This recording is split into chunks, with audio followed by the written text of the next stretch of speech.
안녕하세요. 2023년도 9월 20일 수요일 교과 나눔 시간에 오신 여러분들을 진심으로 환영합니다. 오늘은 2023년도 제3기 에베소서 연구 제13과 화평을 누리라의 네 번째 시간을 살펴보도록 하겠습니다. 기도드리고 오늘 수요일 국가 내용을 살펴보도록 하겠습니다. 기도하겠습니다. 하늘에 계신 아버지, 저희들을 하나님의 군대로 살아갈 수 있는 특권 허락하심을 인하여 감사합니다. 이 놀라운 특권을 누리며 이 땅에 살게 하시고 오늘 하루도 우리를 버려두지 아니하시고 우리와 동행하시고 우리에게 보호가 되어 주시고 우리와 함께 하시는 하나님의 놀라운 은혜를 경험하고 누리며 살아가는 하루 되게 주여 도와주시옵소서.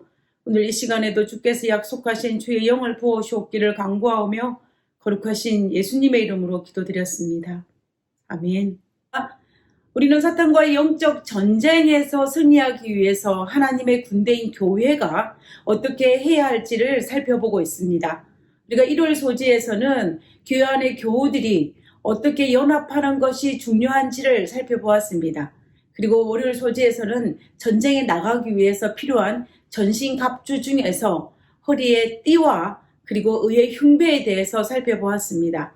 그리고 화요일 소지에서는 평화의 복음을 전하는 신에 대해서 살펴보았습니다. 그리고 오늘 수요일 교과에서는 영적 전쟁에 나가는 교회로서 준비해야 될 네 번째인 방패와 그리고 다섯 번째 투구 그리고 여섯 번째인 검에 대해서 살펴보도록 하겠습니다. 먼저 오늘 교과의 본문인 에베소 6장 16절과 17절에 있는 말씀을 읽고 시작하도록 하겠습니다. 모든 것 위에 믿음의 방패를 가지고 이로써 능히 악한 자의 모든 화전을 소멸하고 구원의 투구와 성령의 금, 곧 하나님의 말씀을 가지라. 먼저 바울이 말한 믿음의 방패에 대해서 알아보도록 하겠습니다. 당시 로마의 병사들의 방패는 두 종류가 있었습니다. 하나는 실전에 쓰이는 방패였고 그리고 또 다른 하나는 축제 때에 군사들이 행렬할 때 쓰이는 전시용 방패가 있었습니다. 전시용 방패는 헬라어로 아스피스라는 단어를 썼는데 이것은 대단히 아름답고 작았습니다. 그러나 바울이 말하는 믿음의 방패는 헬라어로 이 아스피스라는 단어를 사용하지 않고 세레오스라는 단어를 사용하였습니다. 이 세레오스는 실전에서 사용하는 방패로서 전쟁용 방패를 의미합니다. 이 방패는 문처럼 네모나게 생겼고 이 방패는 사람의 온몸을 막을 수 있을 만큼 크고 튼튼한 방패였습니다. 성경이 말하는 이 믿음의 방패도 온몸을 막는 방패와 같이 우리의 삶 전체를 보호하는 것을 의미합니다. 이 세레오스 방패는 여러 겹의 짐승 가죽으로 만들어졌다라고 합니다. 보통 6겹의 짐승 가죽으로 만든 이후에 열 처리를 한 것이었는데 강한 철판과 같은 역할을 하였습니다. 그러나 가죽으로 만들었기 때문에 철보다는 가볍고 그리고 철판보다는 훨씬 더 질긴 것이 특징이었습니다. 따라서 어떤 칼날의 공격에도 찢어지지 않았습니다. 이 방패만 있으면 외부의 어떤 공격도 다 막아낼 수가 있었습니다. 칼의 공격과 불의 공격 그리고 곤봉과 여러 가지 다양한 그 무기들의 공격에도 등이 막아낼 수 있는 것이 이 방패의 특징이었습니다. 우리가 구약 성경에서 보면은 당신의 백성을 보호하시는 하나님에 대한 상징으로 방패에 비유하는 것을 볼 수가 있습니다. 우리 창세기 15장 1절에 보면은 아브라함에게 임하여 가라사대 아브라함아 두려워 말라 나는 너의 방패요 너의 지극히 큰 상급이니라. 하나님께서 아브라함에게 말씀하시기를 나는 너의 방패라고 말씀하셨습니다.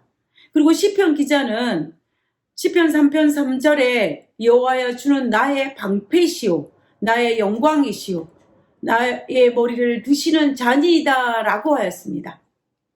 바울은 구약에 사용되었던 하나님에 대한 그 비유 방패라는 비유의 개념을 너무나 잘 알고 있었기 때문에 하나님을 우리를 보호하시는 방패에 비유하고 있는 것을 알 수 있습니다.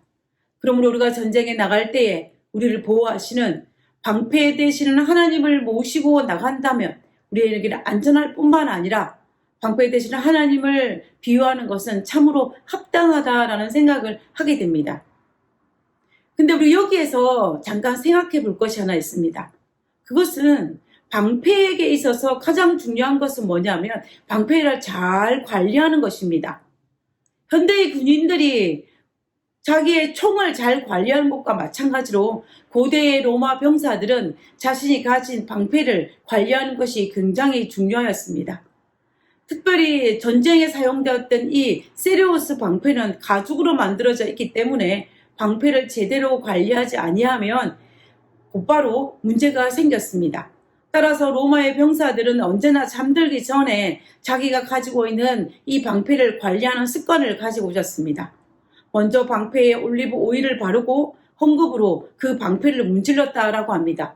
그러면은 먼지가 묻어있던 이 방패가 다 닦여질 뿐만 아니라 오일이 방패 전체에 골고루 스며들게 됩니다. 그러면은 이 방패는 먼지가 제거되어서 깨끗해질 뿐만 아니라 또 이 오일이 스며들어서 탄력성을 가지게 된다라고 합니다. 만일 이처럼 매일매일 이 방패를 이렇게 관리하지 않는다면 이 방패는 곧바로 말라 비틀어지게 되는데, 그럴 경우에는 외부의 적에 인한 칼이나 어떤 다른 몽둥이나 방망이의 공격으로부터 충격을 받게 되면은 이 방망이는 방패 역할을 하지 못하고 가루로 부서지고 만다라고 합니다. 마찬가지로 바울이 비유한 이 믿음의 방패도 군인들이 가졌던 방패처럼 매일매일 관리하는 것이 필요합니다. 올리브 기름을 바르는 것처럼 우리도 성령의 기름으로 우리의 자신을 갈고 닦는 것이 필요합니다. 그리고 성령의 기름이 내 안에 들어와서 내 안에 있는 모든 것들을 새롭게 변화되고 새롭게 다듬어지는 것이 우리의 삶에 필요하다는 것입니다. 성령의 충만이 믿음의 방패를 단단하게 유지하고 단단하게 할 수 있는 최고의 비결이 되는 것입니다. 자, 그러면 다음에는 구원의 투구에 대해서 살펴보도록 하겠습니다. 보통 투구는 재질이 강한 동이나 철로 만들어져서 웬만한 칼이나 도끼에도 상하지 않고 손상을 입지 않도록 제작이 되었습니다.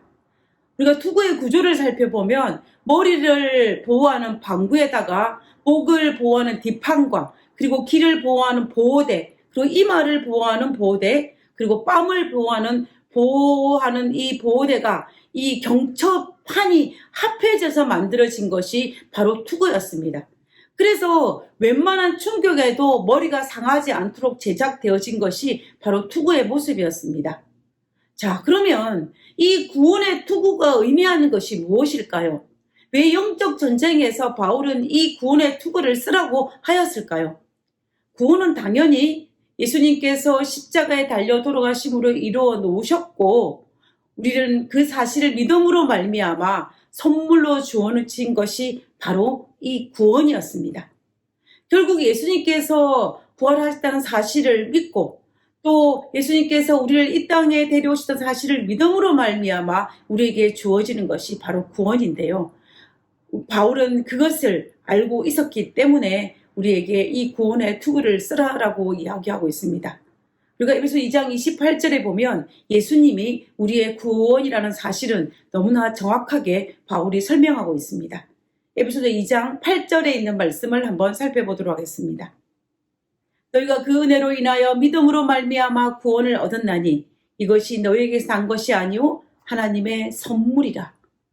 우리의 공로가 아닌 예수님의 공로로 값없이 은혜로 받은 선물이 바로 구원이라고 설명하고 있습니다.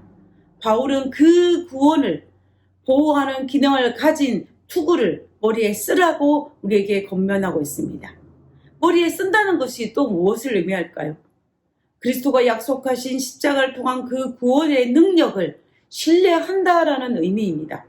그러므로 재림하심으로 우리를 하늘에 데려가신다는 그 사실을 믿는 그 믿음, 그 구원에 대한 확신을 가지고 전쟁에 나아가라는 것입니다. 그래서 전쟁에 나갈 때 구원의 투구를 머리에 쓰고 나가면 어떻게 되겠습니까?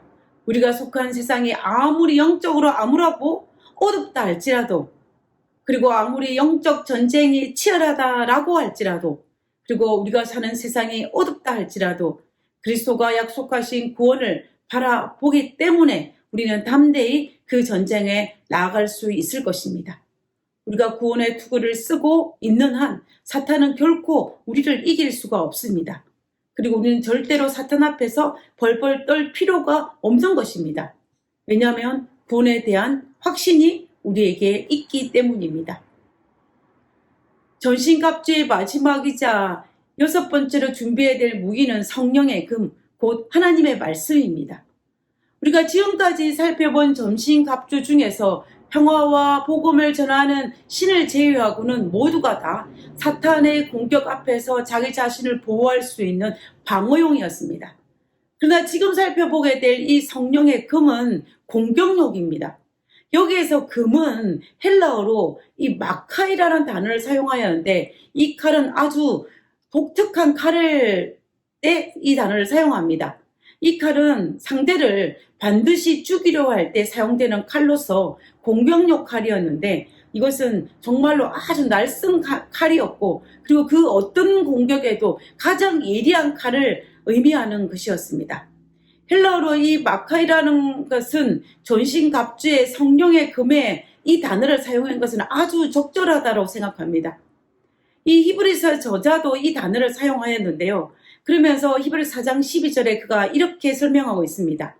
하나님의 말씀은 살았고 운동력이 있어 좌우의 날쌘 어떤 검보다도 예리하여 혼과 영과 및 관절과 골수를 찔러 쪼개기까지 하며 또 마음의 생각과 뜻을 감찰하나니 하나님의 말씀의 금은 살아있고 힘이 있어서 어떤 양날의 칼보다도 더 날카롭다라고 이야기합니다. 그래서 사람의 속을 꿰뚫어 혼과 영을 갈라내고 관절과 골수를 쪼개기까지 하며 마음에 품은 생각과 의도를 밝혀냅니다. 우리는 이 검을, 이 말씀의 검을 날마다 갈고 닦는 것이 우리에게 정말로 필요합니다. 하나님의 말씀을 읽고 하나님 말씀을 묵상하고 하나님의 말씀을 연구하는 것이 필요하다는 것입니다.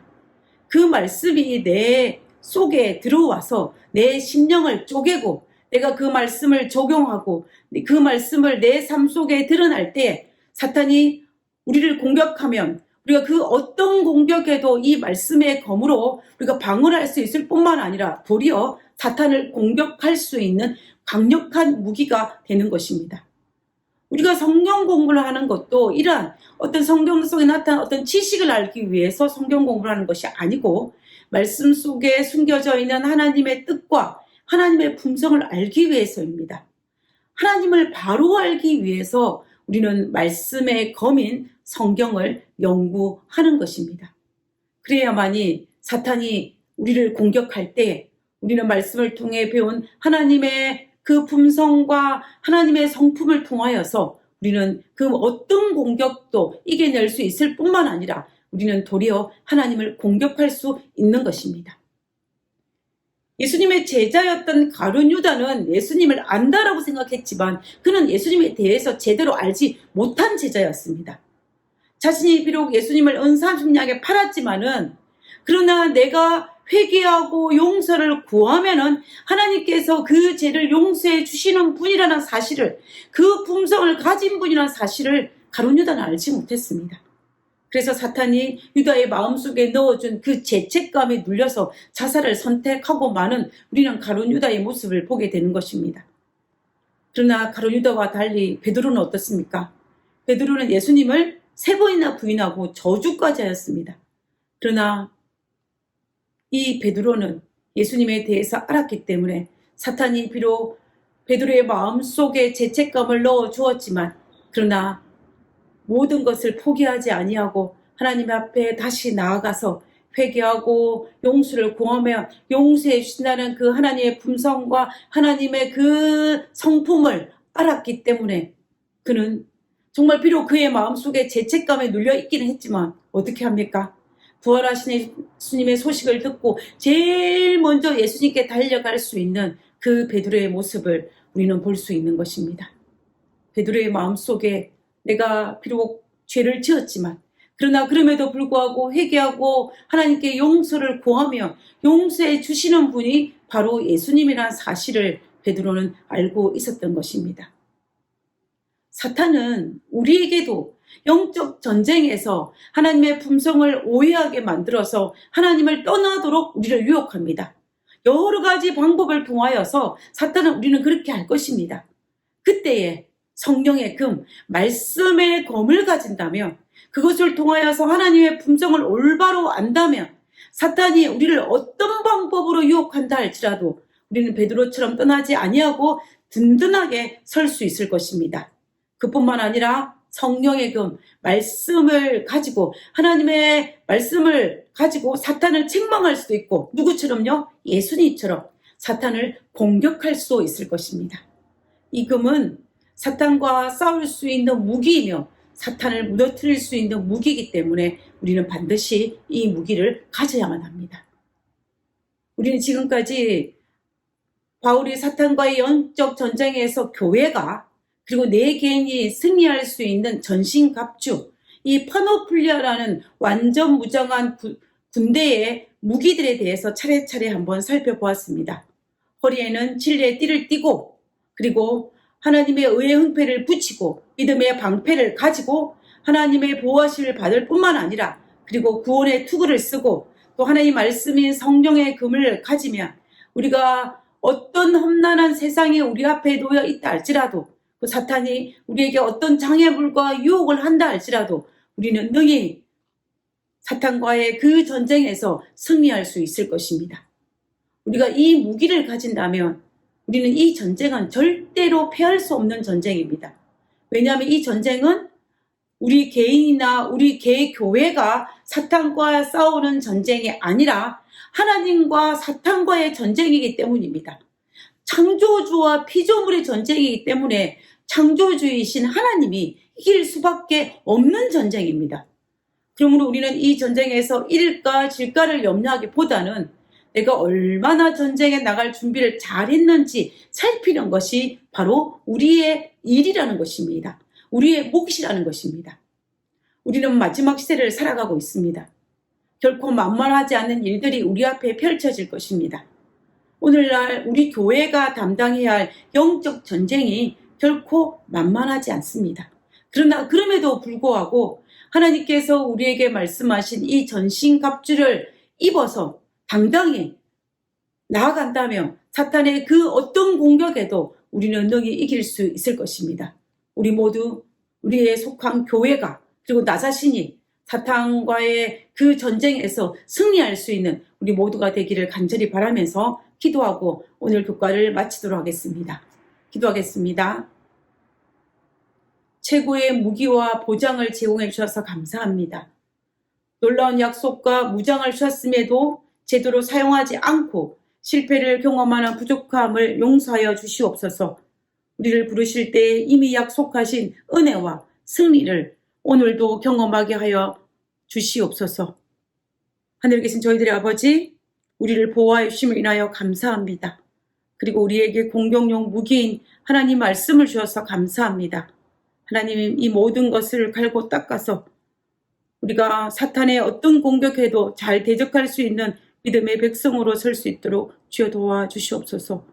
우리 연약함과 우리의 연약한 체질을 아시는 하나님께서 우리를 불쌍히 여기사 우리를 보호하여 주시고, 또 우리에게 말씀을 주사 우리가 능히 사탄과의 대적에 승리할 수 있도록 하나님 우리를 돌봐 주시옵소서. 오늘 하루도 하나님의 백성으로 당당히 나아가기를 원하오니 우리를 붙들어 주옵기를 간구하며 거룩하신 예수님의 이름으로 기도드렸습니다.